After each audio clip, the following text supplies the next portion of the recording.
Hi, welcome. I'm Dave Essinger at the University of Findlay from the English department, and I'm here today with Brian Moynihan of your head of health technologies and informatics in the health sciences library at UNC, correct? Yep, UNC Chapel Hill. Yep. So, first of all, what is that? What do you do, and how did you get there? For somebody who doesn't know what all those terms mean, maybe. Sure, absolutely. I have kind of a strange wandering path through academia. I originally was studying religious studies. I was into Zen Buddhism and how in America, and originally came to UNC because they had a great program in that.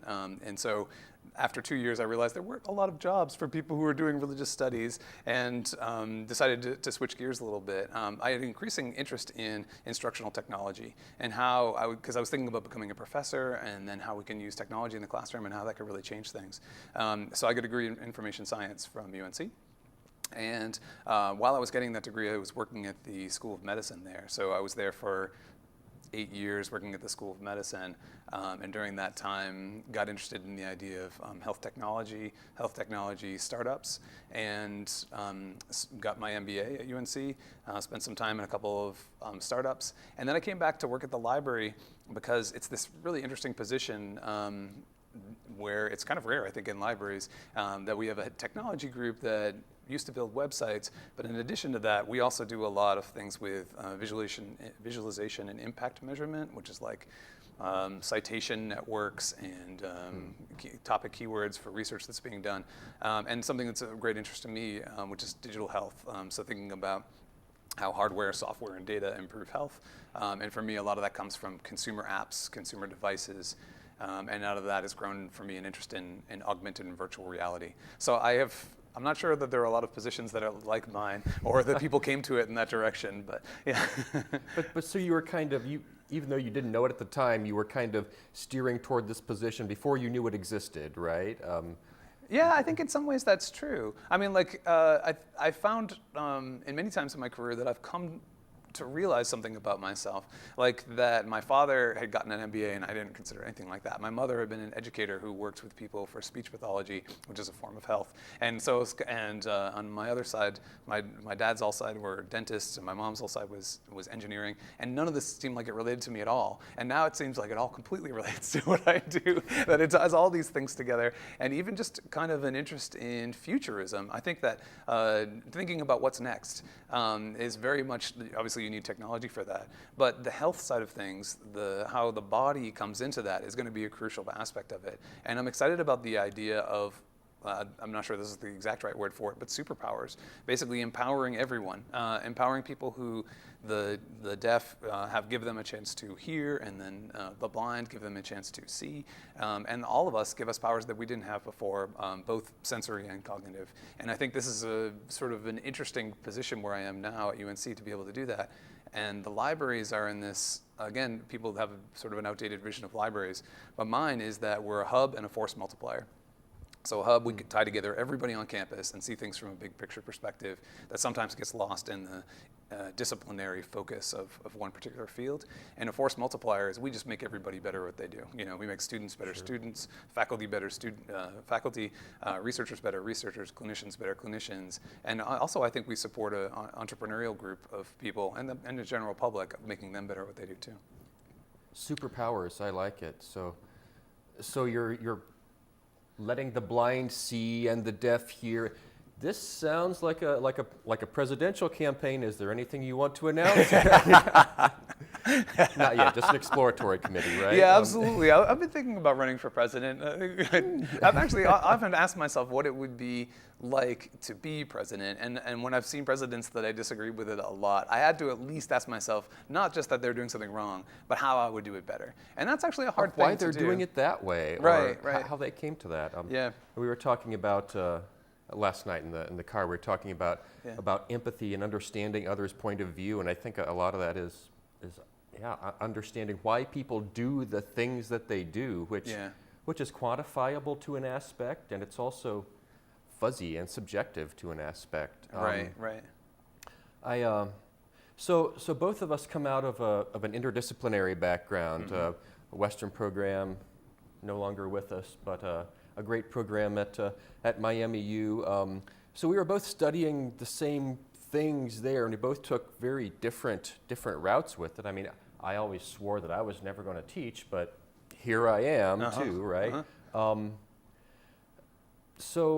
But I think it sounds like that was very kind of formative for both of us, and I'm a big fan of interdisciplinarity and interdisciplinary theory in education and in life.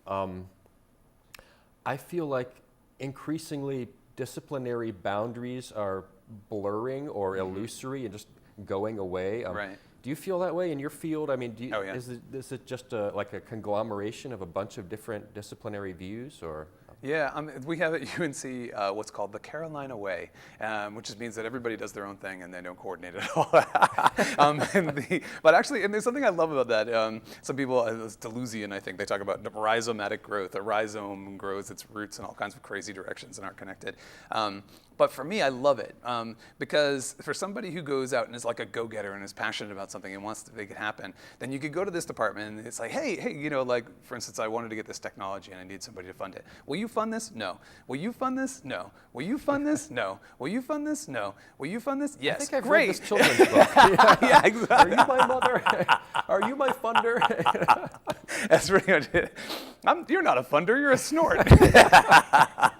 But and this is how I found partners. We have a great children's book illustration program. We should get them right on this.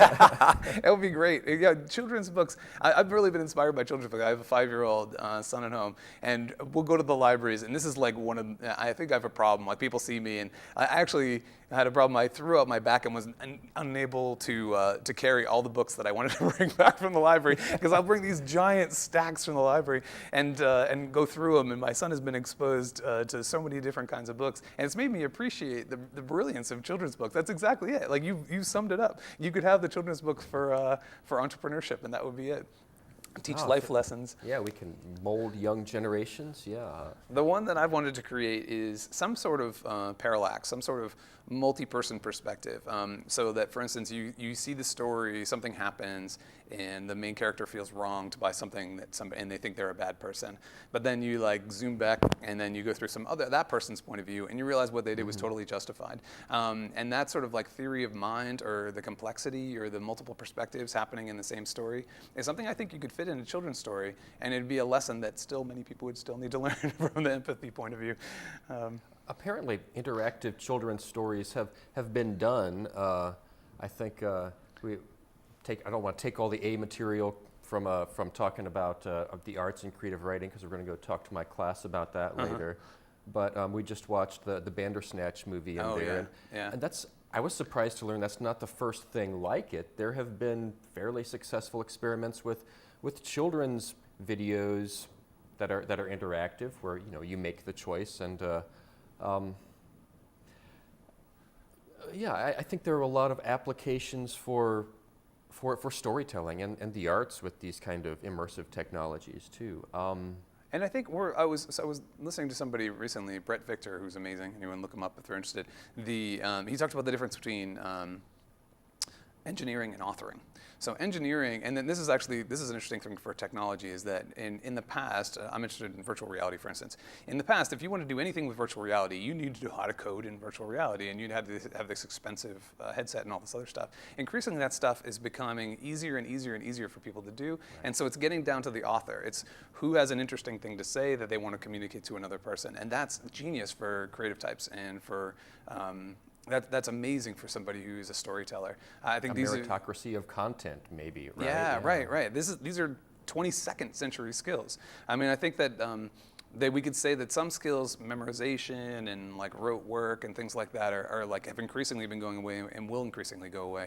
And we could talk about skills that are useful now, like language skills and coding. But even language, when Google Translate gets really amazing, or coding when machines are coding better than humans, you're still going to have this need. Our kids are coding right now. Right, yeah. There's going to be a huge need for the liberal arts. I mean, increasingly, there's going to be a need for creativity, for how we use these things, for understanding how they apply in our society, both at a micro scale for emotional intelligence and at a macro scale for how it's affecting the big picture. So anyway, you're fighting the good fight. That's a good thing. Trying to keep it up, yeah. Well, it sounds like to do what both of us do in your daily work. And as a writer, I keep telling people that I think writing is inherently interdisciplinary because you have to know a little bit about a lot of things, and you have to be able to learn some things deeply, and you never know what they're going to be. But if you're able to just kind of follow those interests and apply them and see the connections between them, it opens up a lot of potential, a lot of doors there, right? Yeah, absolutely. So when I came up with the font for this AR/VR group that I started, augmented reality, virtual reality group at our university, most of the VR fonts are these kind of like matrixy, like green on black, like bzz, bzz, you know, kind of. Like we did up for the flyer for your next talk. Yeah, pretty much. It's very futury. But what I like is these, like this Luca Pacioli, he's Leonardo da Vinci's math teacher, and da Vinci did the drawings for his books and stuff. Pacioli was he was a Renaissance man. He was a genius. He was the guy who invented double. In the actual Renaissance. Yeah, in the actual Renaissance. I mean, he invented double book accounting. He taught people about like the law of 72 in math. He was doing things with the divine ratio, and he was I think a Franciscan. He was a monk of some kind, so he actually believed that it was this divine order coming down. So you've got religion and math and beauty and all these things coming into the same spot, and also the drawings themselves that they're basically a certain bunch of, like, if you think of the Vitruvian Man, the classic person who's inside of a square and a circle. Squares and circles, this is where we are. And we're at the beginning of this time that not only is it Renaissance in the sense that everyone in every discipline should be part of it in some way, but also that we're in the circles and triangles phase of things. We're just figuring it out. It's not this futuristic bzz, bzz, you know, it's like, and I actually, this has inspired me to do things like, if you were gonna like arrange your room in augmented reality, and you could look through your phone or your head glasses, and you're in an empty room and you can imagine where the couch would be and stuff, wouldn't it be great to have an app that was like the feng shui app that like put everything in the right place, or the divine ratio app that like adjusted your couch a little bit more so it would fit the divine ratio? Do you think that exists? Does that app exist? We could do a fast. We could do it. That's what I'm saying. This one of the reasons I love this space so much is because nothing's ever been done. In business terms, this is called a blue ocean. It's something that has never been done before. And when you get into a space that no one's ever done anything before, you've got it to yourself. It's a great business opportunity. But in addition, it's just like a great life opportunity. It's so much fun. In the early days of anything, you get this great flowering that kind of, you know, pairs back and gets boring over time and before it grows again. But I would encourage people to go into areas that are new and innovative. And if they've got a skill that they like, in the case of maybe somebody who's always wanted to be a novelist, consider how that same storytelling skill could be applied in a new medium. And maybe you don't have to do this in just linear words, right? Right. Yeah.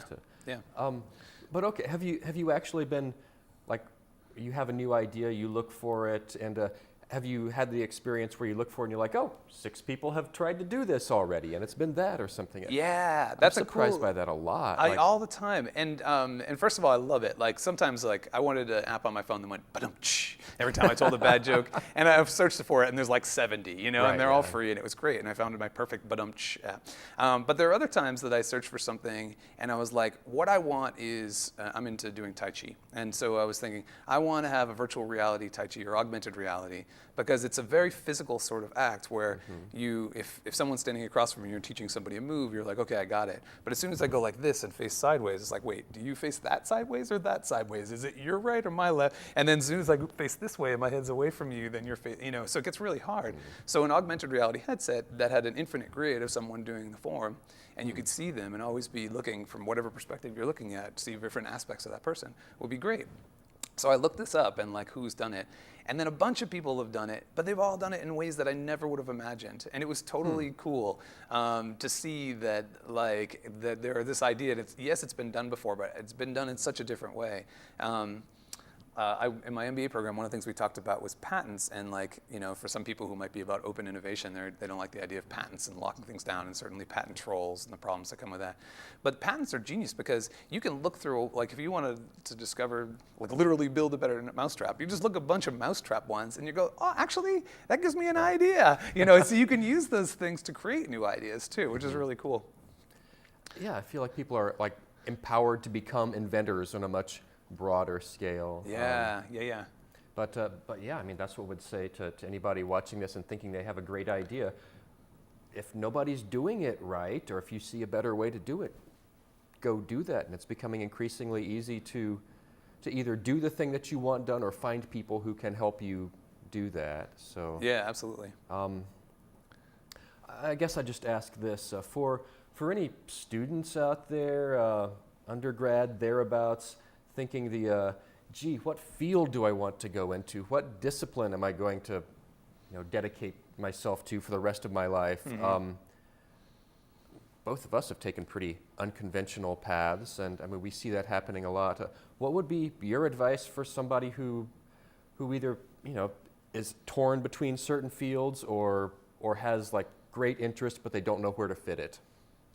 Yeah. I mean, kind of the standard things. So like, follow your passion is a great idea. But first of all, not everybody has a passion. And some of them aren't readily employable, too. Right, exactly. And so the other side, and that's actually what happened to me, is my passion, really, I was interested in Zen. I wanted to like solve Zen koans and what is the sound of one hand clapping. Which you'd think would be really lucrative. The answer, by the way, is...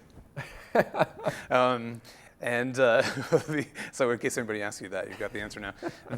But then as a result of that, there was one year that I had 16 jobs. I sold knives. I taught English. I considered being a union organizer and driving a cab. I mean, I worked as a journalist. I've done all kinds of different things, and I explore. You have to do that practical side of things too. But I mean, I don't think. It's not even our generation. It's like a previous generation or two back where you had one job and you did it and that was it, and you retired at that job with that one company. That's over with. Yeah. Right? My grandfather, he went to school to be an engineer. He became an engineer. He worked for like this engineering company, and then he retired. Like that was the stretch, right? And I think that's increasingly not true for people today, not only for a certain company, but also for careers in general. So having generalized skills, I think is a good one. And I also think you can upskill very quickly right now, like lynda.com or Udemy or these places online where you can learn skills. You can often learn them, I feel like in a lot of things, if you spent like an intense weekend, like you might study for a big exam, you could probably be one of the more knowledgeable people in your town about whatever it is you just studied. So learning how to learn is important. Absolutely, yeah. Absorbing and applying and seeing the connections between information. Yeah, and there's a great quote that's, learning is not the filling of a pail, but the lighting of a fire, and it's that spark. Oh, that's nice. And to have a spark of inspiration to keep learning and moving on and not feel dead in what you're doing is an important part of it, I think. So yeah, enthusiasm, passion, do the thing that you like doing, and if that's not paying the bills, keep doing things that you like doing until they come together, right? Yeah. And don't listen to people on TV or sitting on couches. No. They're all selling something. Well, hey, that's pretty much all I had for today, Brian. Thanks for being here. Thanks for coming to Findlay, and I'm looking forward to your next demos and talks too. So, yeah, it's a pleasure. Thank you.